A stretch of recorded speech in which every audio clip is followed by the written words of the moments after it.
बच्चा लोग ionisation enthalpy को समझते हैं। डेफिनेशन देख लेते हैं। देखो, it is defined as amount of energy required to remove an electron. देखो, एक इलेक्ट्रॉन निकालने में जो भी एनर्जी की रिक्वायरमेंट होती है एक आइसोलेटेड गैसेस एटम से, उसको आयोनाइजेशन एनर्जी बोलते हैं। जैसे देखो, एक मेटल है, इस मेटल में से आप एक इलेक्ट्रॉन निकाल रहे हो तो मेटल मेटल प्लस हो जाएगा और एक इलेक्ट्रॉन ये रहा। ठीक है, ये गैसेज स्टेट में होना चाहिए, तो इसमें कुछ ना कुछ एनर्जी लगी होगी। वो एनर्जी इसकी आयोनाइजेशन एनर्जी होती है। वो इसकी क्या होती है? Ionization energy. अब ये न्यूट्रल मेटल में से आपने एक इलेक्ट्रॉन निकाला है तो इसको बोलेंगे IE1, first ionization energy. Second ionization energy क्या होगी? इसमें से जैसे कि सेकेंड इलेक्ट्रॉन निकालना, मतलब इस वाले में से एक इलेक्ट्रॉन और निकाल दो, तो M+ गैस में से एक इलेक्ट्रॉन अगर और निकाल दोगे तो ये M2+ गैस हो जाएगा और ये रहा एक इलेक्ट्रॉन, ये हो जाएगी बेटा जी IE2। तो इस तरीके से जैसे कि हम बोले कि दो इलेक्ट्रॉन निकालने में कितना एनर्जी चाहिए, तो मतलब कुछ ये हो जाएगा। M गैस से डायरेक्ट M2+ बनाऊंगा, M2+ और दो इलेक्ट्रॉन, तो कितनी एनर्जी लगेगी? तो मैं बोलूँगा कि इन दोनों एनर्जी को आप ऐड कर दो। इन दोनों एनर्जी को क्या कर दो? ऐड कर दो, IE1 + IE2। ठीक है, तो दो इलेक्ट्रॉन निकालने में इतनी एनर्जी। इन दोनों में क्या रिलेशन है? तो जो सेकेंड आयोनाइजेशन एनर्जी होती है ये ऑलवेज फर्स्ट आयोनाइजेशन एनर्जी से बड़ी होती है, ऑलवेज। ठीक है, नो मैटर और दूसरी कंडीशन क्या है, लेकिन सेकेंड आयोनाइजेशन एनर्जी हमेशा बड़ी रहेगी। और अगर आप थर्ड आयनाइजेशन एनर्जी बोलोगे तो थर्ड आयनाइजेशन एनर्जी जो है वो सेकंड से भी ज़्यादा होगी। मतलब ये ऑर्डर आपको देखने को मिलेगा। ठीक है, अब ज़रा मैथमेटिकली समझते हैं कि इसका मैथमेटिकल क्या है ये। जैसे कि मैंने बोला कि एक इलेक्ट्रॉन को निकालना है, तो निकाल के देना कहाँ है? जैसे ये देखो, एक मेटल है, एक एटम है। फॉर एग्जांपल एटम का ये कोई शेल है, N = फर्स्ट सेल ही है। फॉर एग्जांपल ये हीलियम एटम है, तो हीलियम एटम में इलेक्ट्रॉन होगा वैलेंस शेल में, ऐसे दो इलेक्ट्रॉन होते हैं, 1s2 पहला शेल ही उसका वैलेंस शेल है।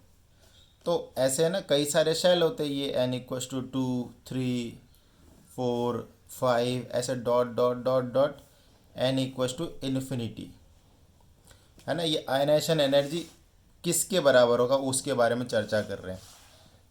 तो हमें क्या करना पड़ेगा? इस इलेक्ट्रॉन को उठा के यहाँ पे भेजना पड़ेगा, है ना। Remove an electron from the isolated gases atom.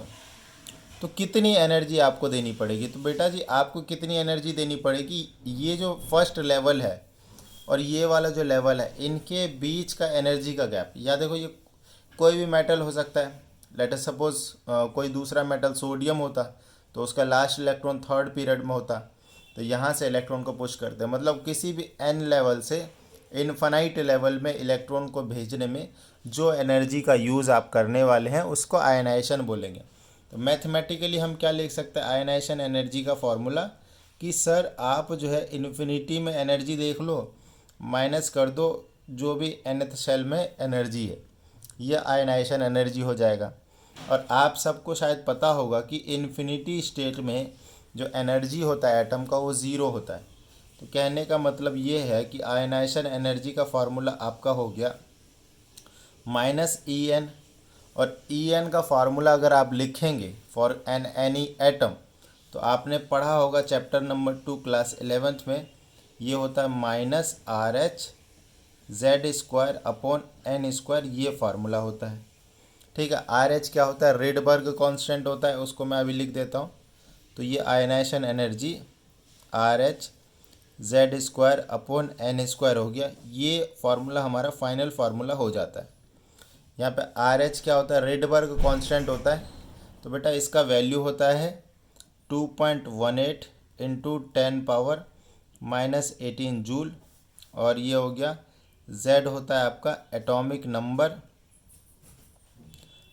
Number, और N हो जाता है यहाँ पर शेल नंबर।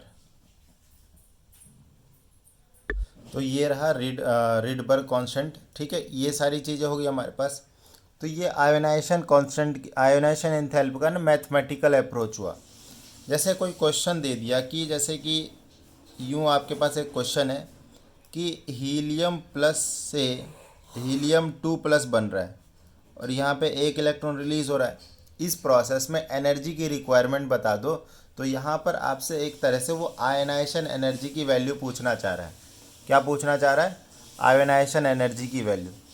देखो ये हमारे पास फार्मूला है, ionization energy equals to R H की वैल्यू 2.18 इंटू 10⁻−18 और जेड स्क्वायर। देखो हीलियम के लिए जो जेड होता है वो 2 होता है, हीलियम के लिए जेड कितना होता है? वो 2 होता है। तो ये 2 का स्क्वायर कर देंगे यहाँ पर। और हीलियम का जो वैलेंस शेल होता है ना, वो 1 ही होता है। देखो इसका अगर हम कन्फिग्रेशन लिखेंगे तो वो 1s2 ही होगा। एक इलेक्ट्रॉन निकाल दिया तो ये 1s1 होगा। तो वैलेंस शेल कितना है? 1। वैलेंस शेल कितना है? 1। ओके, तो यहाँ पर हम क्या रखेंगे? 1 का स्क्वायर। तो बेसिकली आप इसको 4 से मल्टीप्लाई कर दोगे तो 8.72 इंटू 10⁻−18 जूल आपका इसका आंसर हो गया।